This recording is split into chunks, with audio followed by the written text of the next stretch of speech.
ഏത് ഇയറിലെ മോട്ടോർ സൈക്കിളാണ് നിങ്ങളുടെ കയ്യിൽ ഇത് എങ്ങനെ കിട്ടി? പിന്നെ ഈ വണ്ടി മോഷണം പോയ എന്തോ സ്റ്റോറി ഇല്ലേ നിന്റെ അച്ഛൻ്റെ ഇരുന്ന സമയത്ത്? അത് നമുക്കൊന്ന് പറഞ്ഞു തരും എങ്ങനെയാണെന്ന്. ഇത് ഞാൻ പിന്നെ ഇതൊക്കെ കഴിഞ്ഞ് പിന്നെ നിന്റെ കയ്യിൽ ഈ ബൈക്ക് വരുന്നത് എപ്പോഴാണ്?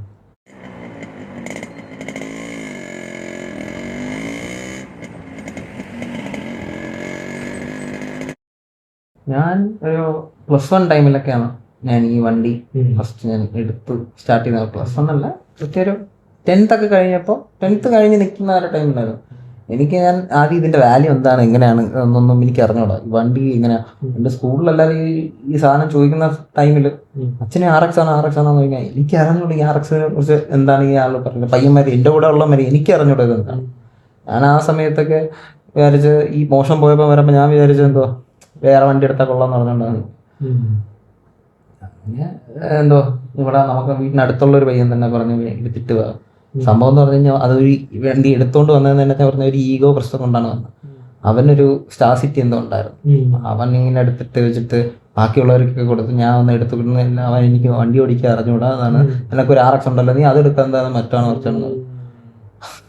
അവസാനം അങ്ങനെ അത് ഈഗോ ആയിട്ട് ഞാൻ വീട്ടിൽ വന്ന് അച്ഛൻ ഫുഡ് കഴിച്ചോണ്ടിരിക്കുന്ന സമയത്ത് ഞാൻ എടുത്തോണ്ട് വന്ന് അച്ഛൻ ആ സമയത്ത് എന്താ പണ്ട് ഞാൻ ഈ വണ്ടി സ്റ്റാർട്ട് ചെയ്യും ഒന്ന് ചെറിയ ബാലൻസ് ഒക്കെ കിട്ടാൻ വേണ്ടി സ്റ്റാർട്ട് ചെയ്ത് ഇങ്ങനെ ന്യൂട്രൽ ഇട്ടിങ്ങനെ. അപ്പോൾ അച്ഛൻ പറയും ഇതൊന്ന് ഫസ്റ്റ് ഗിയർ ഒന്ന് വീണു പോലെ വന്ന് വീഴും അതാണെന്നൊക്കെ പറഞ്ഞു.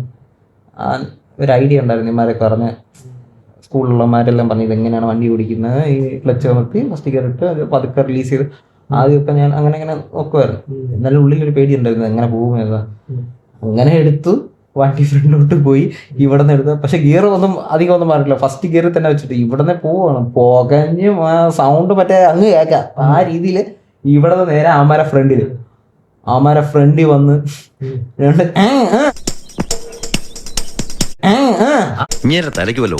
ആക്കിയപ്പോഴാണ് എനിക്കൊരു സമാധാനം.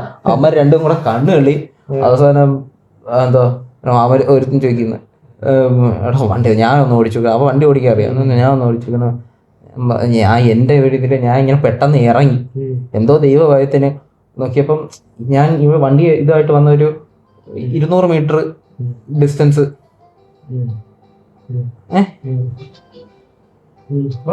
200 മീറ്റർ ഡിസ്റ്റൻസ് ഗ്യാപ്പ് ഉണ്ടായിരുന്നു. അച്ഛൻ അവിടെ നിന്ന് വീട്ടിൽ നിന്ന് വെളിയിലോട്ട് ഇറങ്ങിയിട്ട് ഇവിടെ നിന്ന് കാണിക്കുകയാണ്. കാണിക്കുന്ന ടൈമിൽ എന്തോ ദൂരം അച്ഛൻ ഈ കഴിച്ചിട്ട് ഈ വണ്ടി എടുത്തോണ്ട് അച്ഛൻ പ്രതീക്ഷിച്ചില്ല. കഴിച്ച് എന്തോ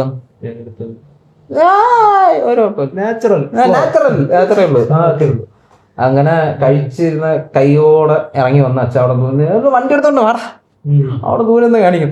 അപ്പൊ പിന്നെ വണ്ടി അവന് കൊടുക്കാൻ പോയതാണ്. അവിടെ നിന്ന് ഇറങ്ങി പിന്നെ ഒരു ഇത് ഞാനല്ല അവന്മാരെല്ലാം ഓടിക്കളഞ്ഞു. അച്ഛൻ അവിടെ നിന്ന് കാണിക്കുന്നുണ്ട്. അപ്പൊ അവസാനം ഈ വണ്ടി അതേ കണക്ക് സ്റ്റാർട്ട് ചെയ്തിട്ട് സ്റ്റാർട്ട് ആവണില്ല. നോക്കിയപ്പം എനിക്കന്ന് അറിഞ്ഞൂടെ പെട്രോൾ ഓഫ് ആയിരുന്നു. മറ്റേ ഉള്ള പെട്രോളിൽ വെച്ചിട്ട് ഇവിടെ നിന്ന് അച്ഛൻ അങ്ങോട്ട് വിളിക്കുന്നത് അങ്ങോട്ട് എത്തിക്കാനുള്ള വെപ്രാളം സ്റ്റാർട്ട് ആവുന്നില്ല. ചവിട്ട് പിന്നെ അവസാനം വീട്ടിൽ കൊണ്ടുപോകണം.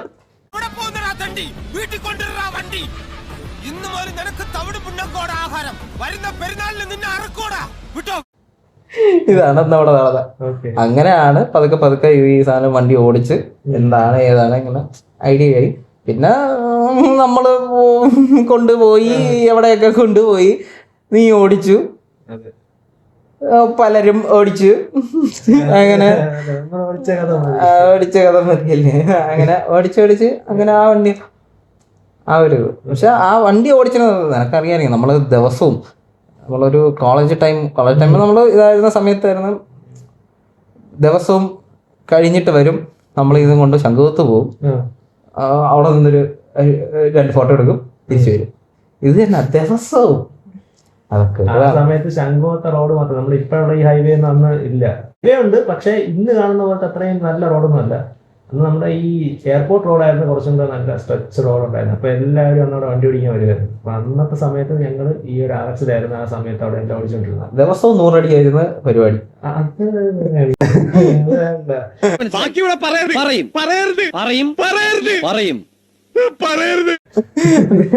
അന്ന് നമ്മൾ ഈ കാണുന്ന ഇത്രയും വെയിറ്റ് ഒന്നും ഇല്ല. നമ്മള് ലൈറ്റ് വെയിറ്റും ആ സാധനം ആ റേഞ്ചും.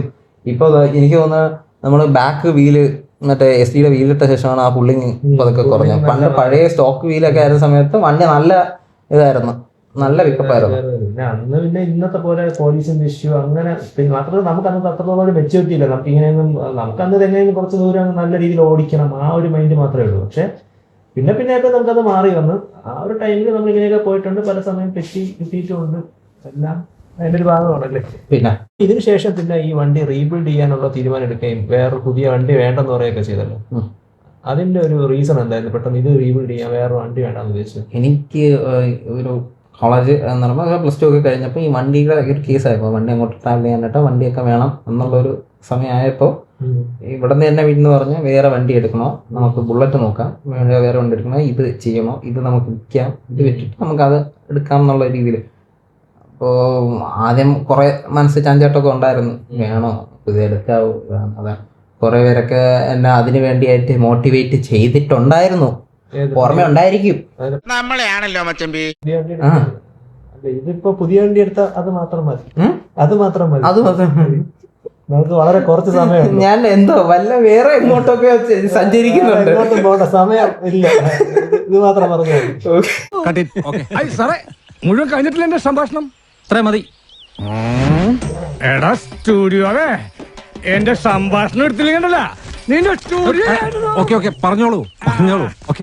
അങ്ങനെ ബുള്ളറ്റൊക്കെ വേണോ എന്ന് ചോദിക്കുന്നത് ഞാൻ പറഞ്ഞു. അവസാനം ഞാൻ ഇതിൽ പറഞ്ഞു, പക്ഷേ ഞാൻ പറഞ്ഞു വേണ്ട, എനിക്ക് ഈ വണ്ടി എനിക്ക് ഇത് ചെയ്ത് പുതിയതായിട്ട് പുതുക്കിയാൽ മതി എന്നുള്ള രീതിയിൽ ഞാൻ പറഞ്ഞു. അതിൽ എന്നെ പറഞ്ഞു വേറെ ഒന്നും വേണ്ട, ഇങ്ങനെ ഇരുന്നിരുന്ന അത് പുതുക്കാനുള്ള ഡിസിഷനിലോട്ട് എത്തി, അത് പിന്നെ ചെയ്തു.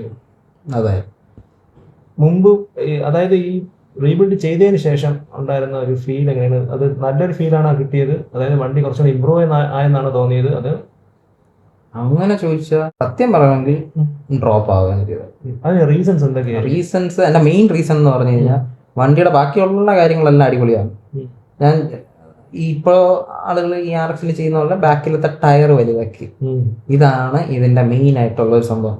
പണ്ടത്തെ ആ ഒരു സുഖം പോയെന്ന് പറഞ്ഞു കഴിഞ്ഞാൽ അതാണ് ഈ സ്റ്റോക്ക് വീൽ ഇരിക്കുന്ന സമയത്ത് ഓടിക്കുന്ന സുഖം, അതിന്റെ ഫുൾ ഇനിഷ്യൽ കാര്യങ്ങളെല്ലാം അത് ആ വണ്ടിക്ക് ആ പ്രത്യേക സുഖമാണ്. ആ ഒറിജിനൽ ഇതിൽ ഇരിക്കുമ്പോൾ ഓടിക്കുന്ന ആ ഒരു സാധനം ഇപ്പോഴും അങ്ങനെ അത്രയും ആ ലെവല് കിട്ടുന്നില്ലെന്നേ ഉള്ളൂ. അത് പറയുമ്പോൾ പണ്ട് ആ കിട്ടിയിരിക്കുന്ന അതേ പെർഫോമൻസും ആ സാധനം കിട്ടുന്നേ ഉള്ളൂ. ഒരു പിടുത്തമുണ്ട്, മീൻസ് നമ്മൾ കൈ കൊടുക്കുന്ന സമയത്തായിരുന്നു ഒരു ചെറിയൊരു പിടുത്തമുണ്ട്. അതൊക്കെ അഡ്ജസ്റ്റ് ചെയ്തതിനാൽ പണ്ട് എനിക്ക് തോന്നുന്ന നമ്മൾ ഓടിച്ചുകൊണ്ടിരുന്ന സമയത്ത് തന്നെ അതിനൊരു 40-45 കൂടുതൽ മൈലേജ് ഉണ്ടായിരുന്നു അന്ന് 40-45 കൂടുതൽ മൈലേജ് ഉണ്ടായിരുന്നു.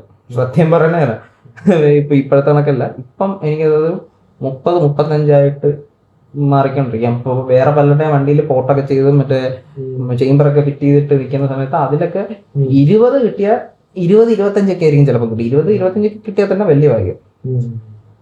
പിന്നെ ഈ RX കൊണ്ട് നടക്കുന്ന ആളുകൾ ഈ മൈലേജ് നോക്കി ഓട്ടിക്കാറില്ല എന്നാണ് എൻ്റെ ഒരു അറിവ്. ചുമ്മാ പെട്രോൾ കനയുക എന്നുള്ളത്, ചുമ്മാ ഈ സൗണ്ട് ഉണ്ടാക്കുക, ഈ വണ്ടി പോകുന്ന ഒരു ഫീൽ എപ്പോഴും ഉണ്ട്. മീൻസ് പണ്ട് ആയിരുന്നാലും ഇപ്പോഴായിരുന്നാലും ഈ RX ഓടിച്ച ആ സൗണ്ടിൽ പോകുന്ന ഒരു ഫീല് അന്നും ഉണ്ട്, ഇപ്പോഴും സെയിം ഫീൽ തന്നെ. പിന്നെ ആ ഒരു പെർഫോമൻസിൽ കുറച്ച് ഡ്രോപ്പ് ആയെന്നേ ഉള്ളൂ. അത് വലിയ വിഷയമല്ല. കാരണം പണ്ട് നമ്മൾ കൈ കൊടുത്ത് പോവും, റോഡ് നോക്കാതെ പോവും, സിഗ്നൽ നോക്കാണ്ട് പോവും, അങ്ങനത്തെ കുറെ പരിപാടികൾ പല ആർക്കും ഉണ്ടായിരുന്നു. അങ്ങനെ മനുഷ്യനെ കൊലക്ക് കൊടുത്ത ഒരു കാലം ഉണ്ടായിരുന്നു.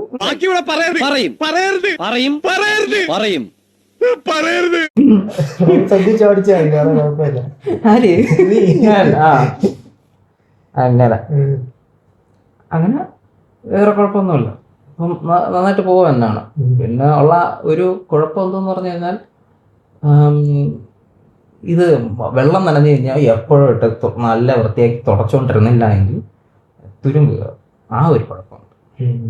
തുരുമ്പ് കയറി കഴിഞ്ഞ് കഴിഞ്ഞാൽ ഉള്ള സംഭവമാണ്. പക്ഷെ എന്നാലും എന്തെങ്കിലും തുരുമ്പുണ്ട്, അവിടെ ഇവിടെയൊക്കെ ആയിട്ട് ലേശം തുരുമ്പുണ്ട്. പക്ഷെ അത് ശ്രദ്ധിച്ച് നോക്കിയാൽ കാണാമെന്നുള്ളത് മാത്രമേ ഉള്ളൂ. ഭയങ്കര സിവിയർ ആയിട്ടുള്ള തുരുമ്പ്. എന്നിരുന്നാലും ഞാൻ അങ്ങനെ എപ്പോഴും മറ്റേ ഡീറ്റെയിൽ ആയിട്ട് തുടയ്ക്കുന്ന ആളുമല്ല. ഞാൻ എന്തെങ്കിലും വന്നു കഴിഞ്ഞാൽ എപ്പോഴും കൊണ്ടുവന്ന് വാഷ് ചെയ്ത് വെക്കുക എന്നുള്ള സംഭവമാണ്. ഈ അടുപ്പിച്ച് ഞാൻ ഇപ്പം നോക്കുന്ന സമയത്ത് ഇപ്പോഴായിരുന്നാലും ഇപ്പം വാഷ് ചെയ്തിട്ടില്ല. കുറേ ദിവസമായി. ഇപ്പം മഴ ആയിരുന്നു കാരണം വാഷ് ചെയ്ത് വെച്ച് കഴിഞ്ഞ് കഴിഞ്ഞാൽ നമുക്ക് കാര്യമില്ല. ജസ്റ്റ് അവിടെ മഴ പെയ്യുന്ന സമയത്ത് തന്നെ കാറ്റടിച്ച് വെള്ളം കയറി ഇപ്പം ഇതിലോട്ട് വെള്ളമാവും. അതുകൊണ്ട് ഇപ്പം ഒന്നും ചെയ്യുന്നില്ല.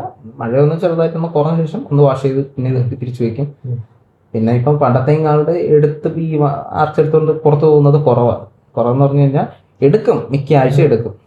എന്തെങ്കിലും സാറ്റർഡേ ഒക്കെ ആയിരിക്കും, Weekends സാറ്റർഡേ മാത്രം. അങ്ങനെയൊക്കെ ആയിരിക്കും. അതാണ്.